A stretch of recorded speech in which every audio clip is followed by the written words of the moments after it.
Με ομόφωνη απόφαση, το Συμβούλιο Εργαζομένων του Βοστάνη Νοσοκομείου Μυτιλήνης, αναφορικά με το θέμα της δεύτερης φάσης αξιολόγησης των υπαλλήλων, αποφάσισε να μην γίνονται εισηγήσεις από προϊσταμένους και διευθυντές. Ενώ για το νομοσχέδιο σύστασης ανώνυμης εταιρείας αμοιβών των νοσοκομείων που συζητείται στη Βουλή, ο πρόεδρος του Συλλόγου Εργαζομένων του Νοσοκομείου Φόντας Αυγερινός αναφέρει ότι η εταιρεία αυτή θα διαχειρίζεται τους διαθέσιμους πόρους για την υγεία που προέρχονται από τις τσέπες των πολιτών, κατανέμοντάς τους κατά το δοκούν και καλεί τη συμπαράσταση όλων. Εχθές συγκεντρωθήκαμε οι προϊστάμενοι μαζί με τα μέλη του Διοικητικού Συμβουλίου του Συλλόγου για να συζητήσουμε τη δεύτερη φάση που έχει επιλέξει η κυβέρνηση στο θέμα των αξιολογήσεων. Θα ήθελα να σας ενημερώσω ότι κατά την πρώτη φάση των αξιολογήσεων, όταν δηλαδή η διοίκηση έδωσε στους εργαζόμενους τα φύλλα αξιολόγησης, παρέλαβαν 469 εργαζόμενοι τα φύλλα αξιολόγηση από την υπηρεσία τους και κατευθείαν οι εργαζόμενοι προς τιμήν τους τα παρέδωσαν στο Σύλλογο 462. Μιλάμε για ένα ποσοστό της τάξης του 98,5%. Ένα ποσοστό μεγάλο, μια συμμετοχή μεγάλη που όλοι οι εργαζόμενοι και συνάδελφοί μας ανταποκρίθηκαν στο κάλεσμα του Συλλόγου μας για να καταθέσουν τα φύλλα αξιολόγησης στο Σύλλογο. Με αυτό είναι μια αντίδραση ότι δεν συμφωνούμε με αυτόν, το τονίζουμε, με αυτόν τον τρόπο αξιολόγησης. Σε αυτή τη φάση πρέπει να τονίσουμε με τον πιο κατηγορηματικό τρόπο ότι είμαστε ίσως οι μόνοι που θέλουμε να αξιολογηθούμε, αλλά όχι με αυτόν τον κατάπτυστο τρόπο της αξιολόγησης.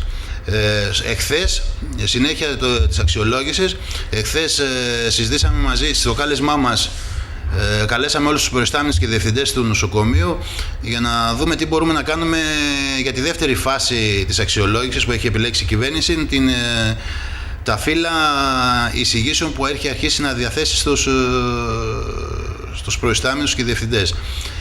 Το κλίμα ήταν πάρα πολύ θετικό, ανταποκρίθηκαν όλοι σχεδόν οι προϊστάμενοι και οι διευθυντές και η απόφαση που λήφθηκε ομόφωνα, χωρίς να υπάρχει ούτε μία ένσταση από κανέναν συνάδελφό μας, ήταν ότι κανένας προϊστάμενος ή διευθυντής δεν θα κάνει εισηγήσεις για την αξιολόγηση.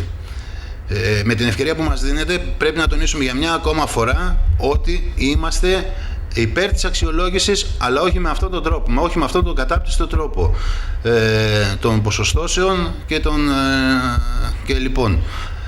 Θέλω να πιστεύω ότι και σε αυτή τη φάση, τη δεύτερη φάση, οι εργαζόμενοι θα πετύχουν, θα δώσουμε τη μάχη μας, όχι μόνο εμείς εδώ σαν εργαζόμενοι του νοσοκομείου, αλλά και όλοι οι εργαζόμενοι όλης της Ελλάδας, για να αναγκαστεί η κυβέρνηση να πάρει πίσω αυτόν το νόμο που έχει επιλέξει για το θέμα της αξιολόγησης.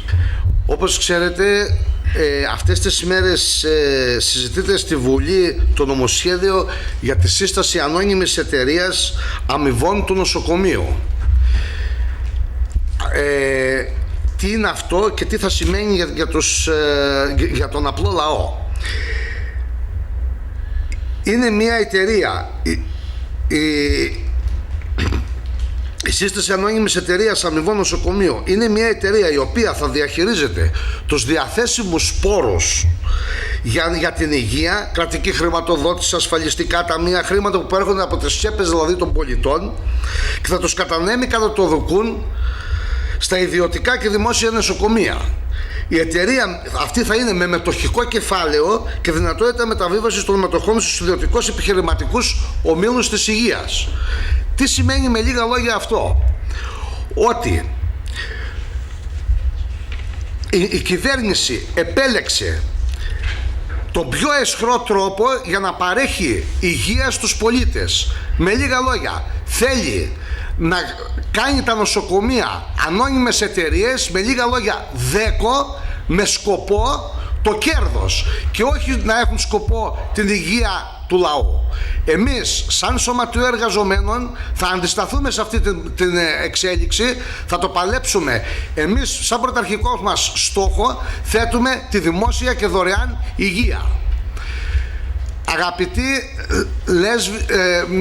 Αγαπητοί συμπολίτες της Λέσβου, εμείς από αυτό εδώ το βήμα σας καλούμε να συμπαρασταθείτε στα σωματεία εργαζομένων των νοσοκομείων και στους ιατρικούς συλλόγους, να αντισταθούμε όλοι μαζί στη λέλεπα που επέρχεται ενάντια στον απλό λαό. Αγαπητοί συμπολίτες, να ξέρετε ότι από εδώ και μπρος, σε λίγο καιρό, όποιος έχει λεφτά θα ζει, όποιος δεν έχει θα πεθαίνει. Εμείς θα αντισταθούμε, αυτό είναι το μόνο σίγουρο.